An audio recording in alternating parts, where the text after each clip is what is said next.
नमस्कार। आज एक बार फिर आए हैं ज्योतिष ज्ञान के लिए। तो आज हम करेंगे चैप्टर टू का पार्ट 4, क्योंकि हम अभी रेगुलर ग्रह और राशियों को डिटेल में ले रहे हैं। तो आज मैं बात करूंगी ग्रहों के दिक्पल पर और कुंडली में समय को कैसे देखें उसके ऊपर।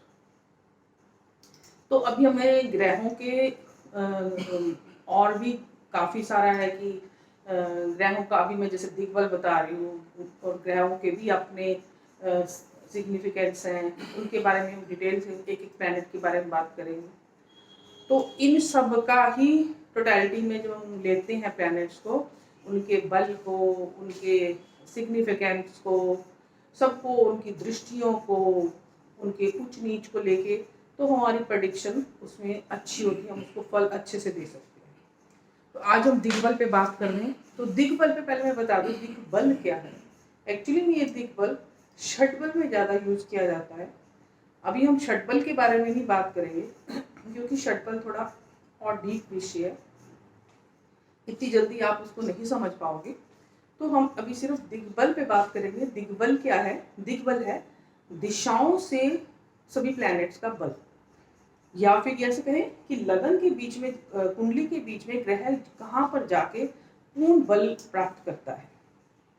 तो कुंडली में जब हम लेते हैं कालपुरुष कुंडली, एक से स्टार्ट किए मैंने, जब हम कुंडली में लेते हैं तो पहला जो लगन भाव है ये पूर्व दिशा है, ये पूर्व दिशा है। और जो नीचे है 7th हाउस है, ये पश्चिम दिशा है। यहाँ से हम 4th हाउस लेंगे तो यहाँ से ये उत्तर दिशा है, और जब यहाँ आएंगे 10th हाउस तो ये दक्षिण दिशा है। तो इस तरह ये 4 दिशाएं, सभी ग्रहों का अपने दिशाओं के हिसाब से उनको बल प्राप्त होता है।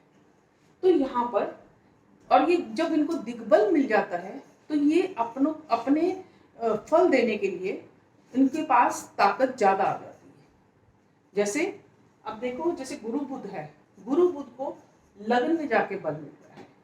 पहले मैं इनका बल आपको बता देती हूँ कहाँ का है, फिर उसके बाद उसको हम डिटेल में थोड़ा करेंगे।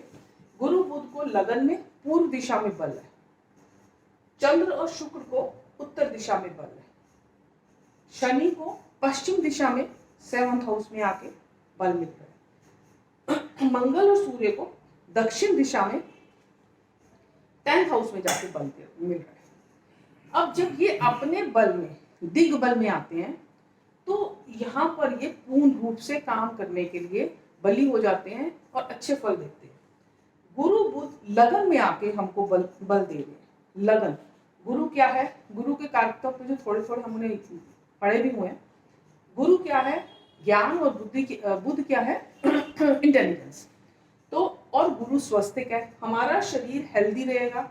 और गुरु जब केंद्र में बैठ जाता है, लगन में बैठ जाता है, तो सारी कुंडली के कितने दोषों को खत्म कर देता है।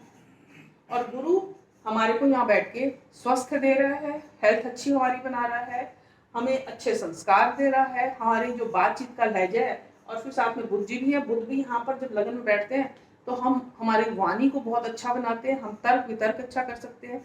किसी चीज को समझाना हो तो वो गुरु और बुद्ध दोनों हमारे को, किसी को आगे बताना हो तो उसको हम बड़े अच्छे तरीके से बता सकते हैं।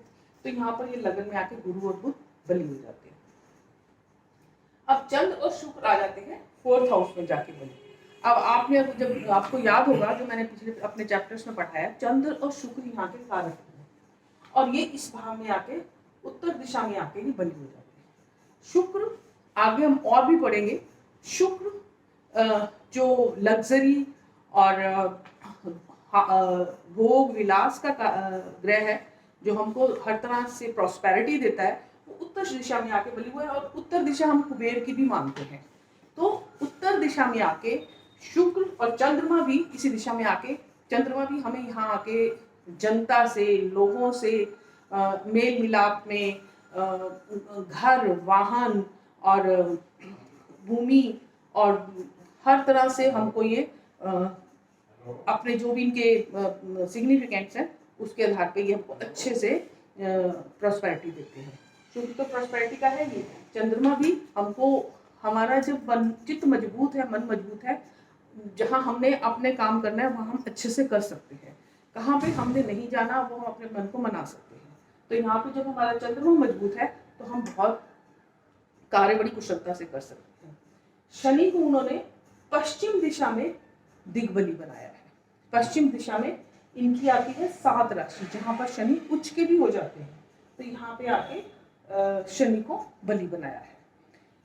तो 7th हाउस, अब जब शनि अपने यहाँ पे बलि है तो वहां पर जातक भी अपने नियमों में चलने वाला और अपने उनका बातचीत का लहजा और आगे से अपनी जो अगर वो इंडस्ट्रीज चला रहे हैं तो अपने सबॉर्डिनेट्स को या अपने जितने भी उनके वर्कर्स हैं उनको कंट्रोल बहुत अच्छे से करते हैं। तो यहाँ पर आके ये आपको पता है कलत्र भाव भी है या स्पाउस भाव भी है, जीवन साथी का भी है और पार्टनर का भी है। पार्टनर अगर आप कभी काम करते हो तो उसके साथ भी बड़ा अच्छा चलेगा। अब आता है मंगल और सूर्य। मंगल और सूर्य जाके दक्षिण दिशा में बलि होते हैं। अभी मैं आपको इसमें समय का भी बताऊंगी, उस हिसाब से भी आपको पता चलेगा कि यहाँ पर ये ग्रह जो बलि हो रहे हैं वो टाइमिंग्स के हिसाब से भी कैसे बलि हो रहे हैं। अब मंगल और सूर्य, सूर्य यश का कारक और मंगल सेनापति, मंगल ऊर्जा का कारक।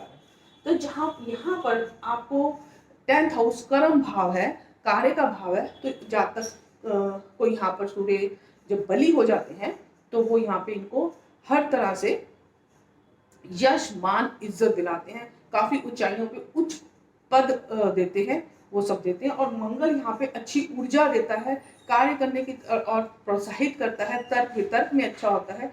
और यहाँ पर ये मंगल और शुक्र भी, सूर्य जो है यहाँ पे इनको दिग्बल मिलता है।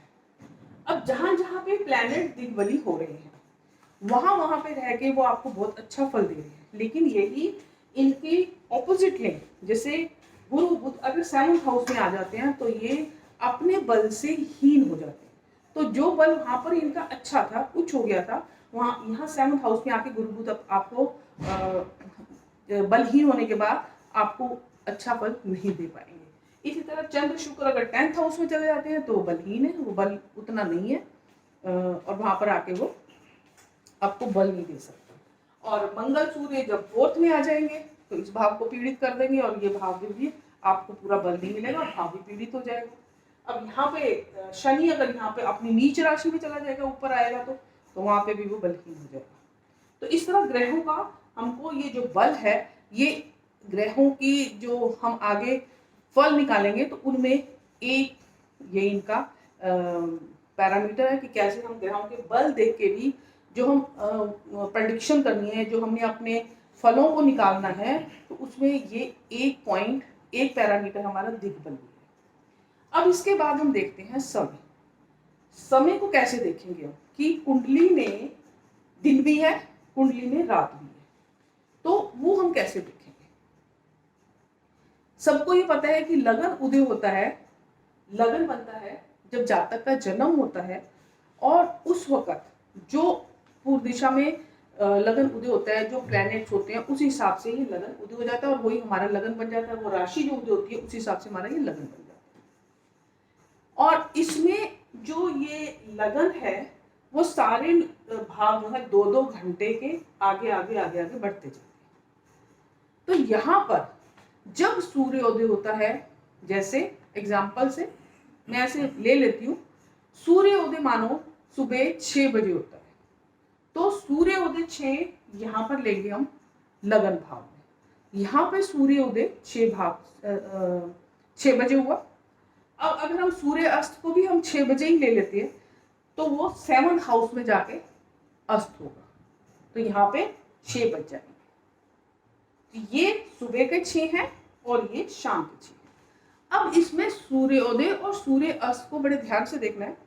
सूर्योदय सर्दियों में डिफरेंट होता है और गर्मियों में डिफरेंट होता है, उस हिसाब से आपने देखना है। मोटा सा हम अगर हिसाब लगाते देखें तो जब यहाँ पे सूर्योदय हुआ तो ये हो गया 6 बजे सूर्योदय यहाँ पे हुआ, तो ये 2 घंटे का लगन है। 2 घंटे का लगन है तो ये 6 से लेके 8 बजे तक ये 2 घंटे का यहाँ पे टाइमिंग्स है मॉर्निंग, अर्ली मॉर्निंग 6 to 8। अब ये 6 से 8 का ये पहला लगन बन गया। अब 8 बजे से 10 बजे तक ये आगे चले जाएंगे तो ये 12वां भाव बन गया। अब 10 से 12, 8 से 10 ये हो गया, 6 से 8 ये हो गया, 8 से 10 ये हो गया और 10 से 12 यहां पर आ गया 11वां भाव। फिर 12 से 1, अब यहां पे ध्यान से आप देखना, 12 से 2 बजे तक ये 10th हाउस हो जाएगा। 10th हाउस में 12 बजे से 2 बजे तक ये वो टाइम है जहां पर सूर्य बिल्कुल अपनी ऊर्जा में होता है, पूर्ण रूप से वो प्रकाश चारों तरफ फैला रहा है और वहां पर ही उसको आके सूर्य को बल मिला है। दिग्बल हम जब ले रहे हैं तो यहाँ पर सूर्य को पूरा बल यहाँ मिला है। अब हमने बोला 12 से 2 बजे तक यहाँ आया तो 2 से 4 बजे तक 9th हाउस में आया, 4 से 6 बजे तक यहाँ आया।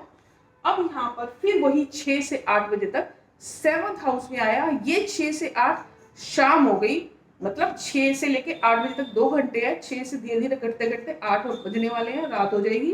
तो ये शाम का समय यहाँ है, सुबह का समय यहाँ है। अब ये पूरा पोर्शन आप देख लो, दिन का हो गया, ये पूरा दिन का टाइम चल रहा है। अब यहाँ से 6 से 8 तक ये समय आ गया।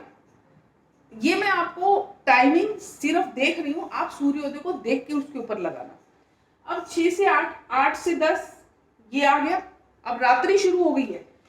ये इधर का पार्ट जो है दिन का है और अब इधर का पार्ट रात्रि का है। अब यहाँ पर 8 से 10, फिर यहाँ पे 10 से 12 5th हाउस, आधी रात आ गई यहाँ पर 12 से 2।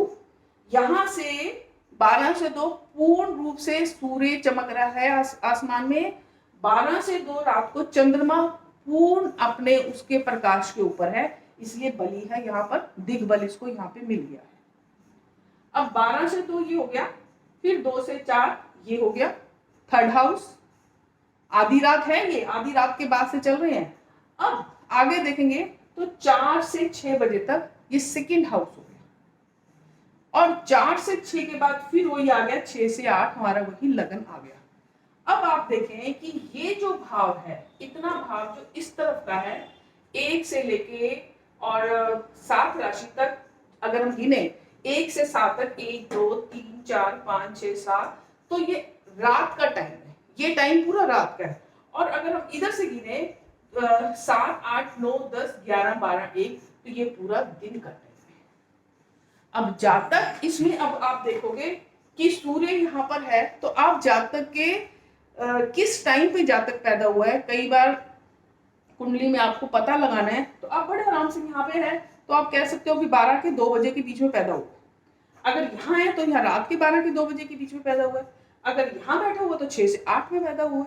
इसी तरह आप पूरे भावों के हिसाब से ये बता सकते हो कि जातक किस समय में, किस 2 घंटे के बीच में पैदा हुआ। एग्जैक्ट आपको देखने के लिए और आगे देखना पड़ेगा, बट जो जनरल आपको बता रही हूँ कि यहाँ पे 6 से 8 जो टाइमिंग है वो इस तरह आप निकाल सकते हो। तो यहाँ पर अगर सूर्य है तो आप कह सकते हो कि जातक 12 से लेकर 2 बजे के बीच में पैदा हुआ है। अब ये जो प्लैनेट्स हैं, इनमें भी है कि जितने प्लैनेट्स आपके आ रहे हैं वो किन किन भावों में आए हैं।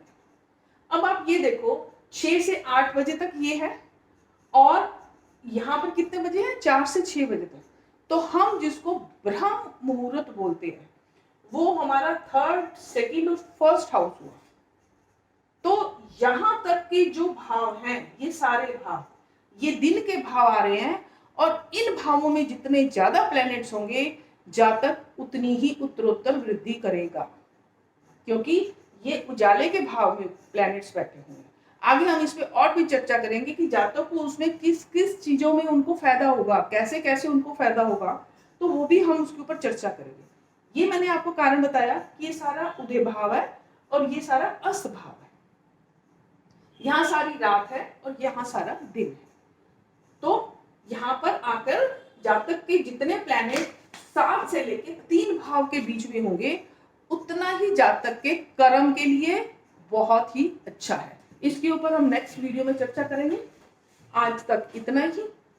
आज हमने आपको बताया। अब अगली वीडियो में बताएंगे कि प्लैनेट्स का अस्त और वक्री होने के ऊपर बात करेंगे, प्लैनेट्स के कारकतक और जो डिटेल में जानना है सूर्य और राशियों के ऊपर, उसके ऊपर भी बात करेंगे, लेकिन वो नेक्स्ट वीडियो में करेंगे। अभी नेक्स्ट वीडियो में अस्त और वक्री पे बात करेंगे। तो आज इतना ही। तो आपको, मेरे को लग रहा है, अच्छे से समझ आ गया होगा। और सब्सक्राइब करें, शेयर करें, बेल आइकन दबाएं, लाइक करें, जैसा आपको अच्छा लगे। Thank you very much.